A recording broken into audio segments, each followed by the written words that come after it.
Last but certainly not least, listen, a lot of fans have the Leafs winning the division.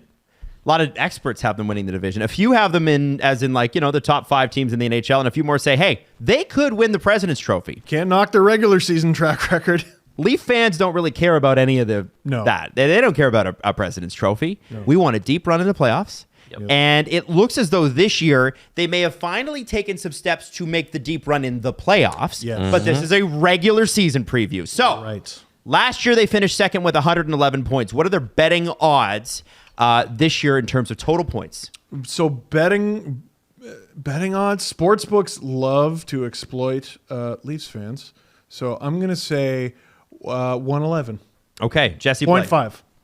I'm trying to remember what Carolina's was, because that would give me a good benchmark. Am I allowed to know that? Or yeah, I can pull that up. Hang on. Is that cheating? No. I want to say it was 108.5. 107.5 for Carolina. 107.5 for Carolina. So it's got to be like right there as well.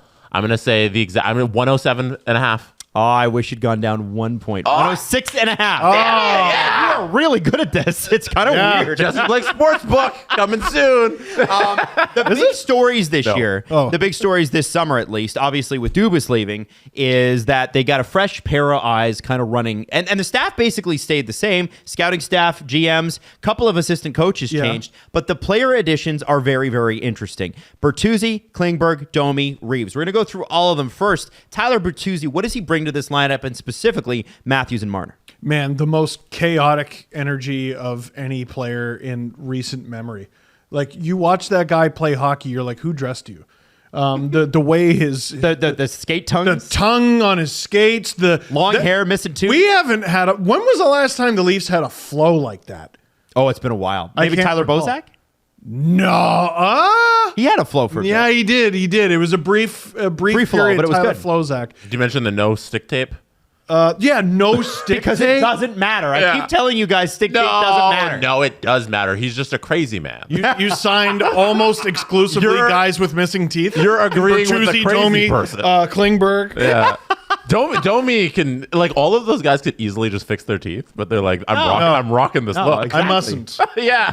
I by the way, I want a physicist to tell me that stick tape matters. I want a physicist looking in 100%. No. So Bertuzzi, okay, other than the chaos though, what else? A guy willing to do anything. He blocked a shot, pretty sure with his nuts when his team was down 2 with 30 seconds to go.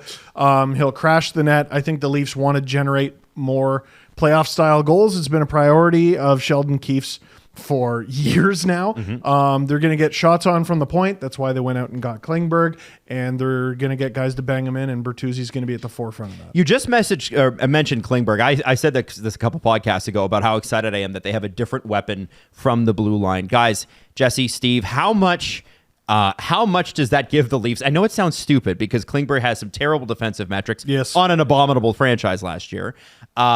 Having a slap shot from the point with John Klingberg, what does that do to the power play? It's more of a high floater kind of that he puts on. It's just there's so many more variables.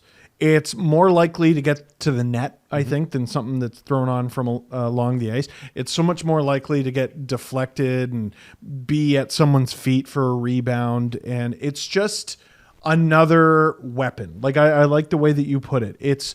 He has a different perspective on things from Morgan Rielly. You know what I mean? And if you need to switch it up, Morgan Rielly, break in case of emergency, and just throw him in there. Jesse Blake, Domi, Max Domi. I've done that a couple of times. I've done it already a couple of times. Max Domi, what does he bring to this team besides missing his 2 front teeth and a huge smile? I like the depth it provides. I feel like Toronto hasn't really had that versatile forward like Max Domi for a while in the lineup, where it's like, hey, we can rely on this guy to hop anywhere in the lineup. And last season with the Stars, during the playoffs, we saw him play kind of all over and be very helpful for the Stars. And like, I feel like he's going to be such an asset in ways we don't realize just yet. Having him and Yarncroke in the middle 6 gives you so many sneaky options. One of them is better at defense than the other. The other's better at offense, though, probably. So, and I mean, he's really, really, really jacked to be here, which is always exciting. The rumor is that he wants to be here long term, so he is on a 1-year deal for $3 million.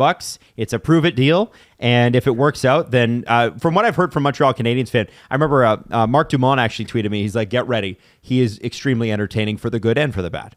So. Hey, listen, I There's can 82 games. It takes all sorts. One thing on Klingberg. Yeah. I'm gonna be questioning this all season long if the offense outweighs the defense.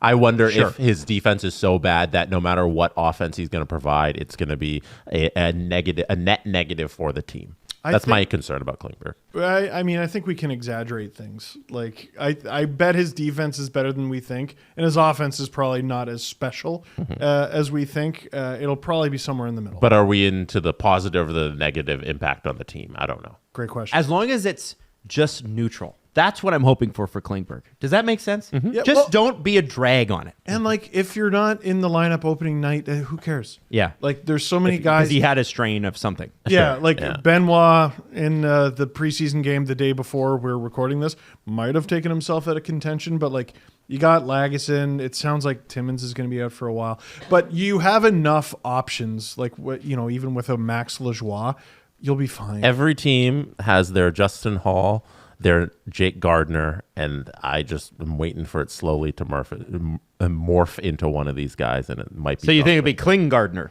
We'll see. Maybe. The last one, Ryan Reeves, guys. What do you like about Ryan Reeves? What do you not like about Ryan Reeves? What do you think about that addition? I mean, they've needed a change to their attitude, and I like that he's an X factor. We know what his weaknesses are, and we know what his strengths are.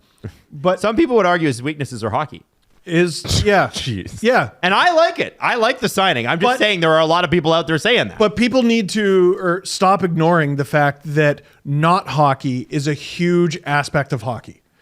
Is that silly? Yes, it's enormously silly. But as long as it's a thing and you need players that can, on occasion, beat people up, you might as well get the guy who kicks the most ass. Jesse, are you positive or negative on Reeves?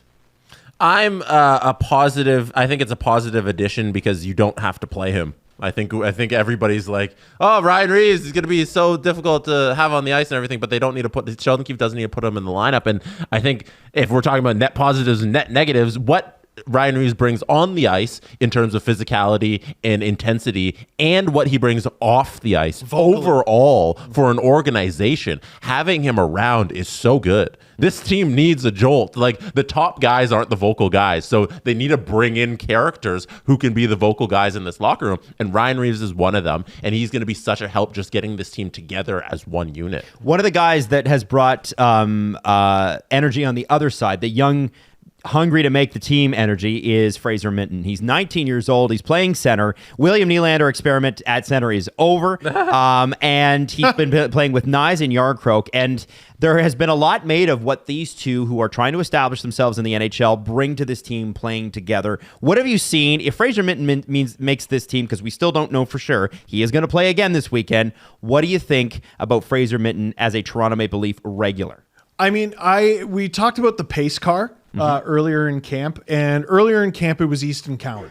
It's a guy who just wants it more than everyone else, wants it more than the veterans that might take the opportunity for granted. And Fraser Minton snuck in under the radar. Like, let's say the third line in preseason is what sticks in the regular season. Nyes, Minton, Yarncroke. What do you want your third line to be? Do you want them to be big? Sure. Two of those guys are big. You want him to be defensively responsible? Yeah, somewhat. I don't want there to be a liability. Yeah, like Yarncroke is at very least the babysitter, and Sheldon Keefe would not have those two rookies playing together if he didn't trust them defensively. Can they chip in goals? Sure. Oh, yeah. Of course. All of them. Can they forecheck you into the Earth's crust? Yes. I'm sorry, what am I not supposed to like about Tons of energy. I love a good chaos rookie. Steve, we already know why you think this season's a big season for Timothy Liljegren. Jesse, why do you think it's a big season for Timothy Liljegren? Oh, Timothy Liljegren might lose his whole spot in the lineup. Like, if Timothy Liljegren doesn't progress a little in the direction that everybody has hoped that he's going to be this season, like, it's the prove-it year for Liljegren. What's your thing?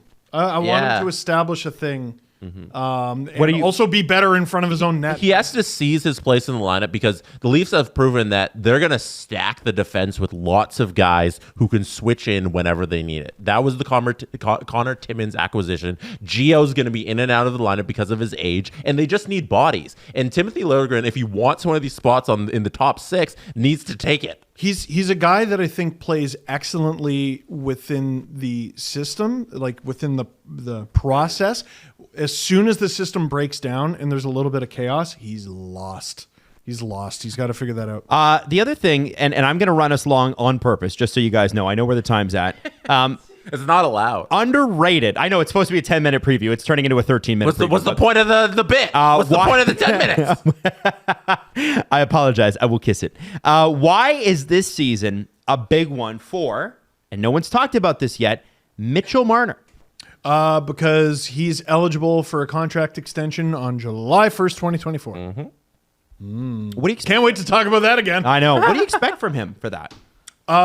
He is going to make it everyone's problem that he was stuck at 99 points last year. You think, yeah, he wants that 100. He's dancing this preseason. He's trying a bunch of stuff. I'd like to see him lock it in a little bit more. But it's preseason. It's preseason. He's out there having fun and everything. You know what we did see in the Detroit game that everyone went, Mitchell, he threw a couple hits. Yeah. You don't need to be a big guy. Yeah, I know it's preseason. Well, you could argue, what the hell is your team's star player? I don't know. Yeah. Well, what the hell is your team's star player doing throwing hits in the preseason? Stop hitting these guys in junior. No, do it. Mitch Marner it's October. They're not in junior anymore. Mitch Marner has had 35 goals and 30 goals in successive years. Is there an opportunity he gets a sniff at 40? It's the shot. It's possible. Like he's been working on his one-timer. We've seen he's gone from a player who had one shot and it was a wrister and he wasn't willing to use it to he became very willing to use it to he got a one-timer as well. So he's diversifying his offensive weaponry. And you know what? In investing, you want to diversify your portfolio, just like and Mitch Marner's making an investment in himself and his future contract. Now, run the Quest Trade commercial. The guy's gonna shame you for not using Quest Trade. Can you believe we're still friends with him? Yeah. What do you mean you don't own a house? I Quest traded my way into this place. What the fuck? No, all right. Where do you have the Toronto Maple Leafs finishing in the Atlantic Division this year, gentlemen? I know I'll be biased, but I think it'd be weird if I put them anywhere other than first. They could take a step back in terms of points and still finish first in the Atlantic. It's a really even division. Yeah. Jesse Blake. Yeah, put up Mr. Minton's face on the screen for me. Look at that! That's a face of a dude who's going to lead the Toronto Maple Leafs to first place in the Atlantic Division. Yeah. Fraser Minton, everybody. Woo! And I also have them in first place because, duh, I'm biased. Now, here's my last question, you guys. Can they win the Eastern Conference? Can they win the President's Trophy? I hope they don't win the President's Trophy. Okay, do you think they'll win the Eastern Conference? No. Okay. Carolina? Yeah. Okay. Fair enough. Hey, thanks so much for listening to our previews this year. And I can't wait for us to be completely wrong about most of them. It's going to be amazing when Minton gets sent down. No. Do that again. Is that your interpretation of Twitter? Yes. Oh, okay. All right.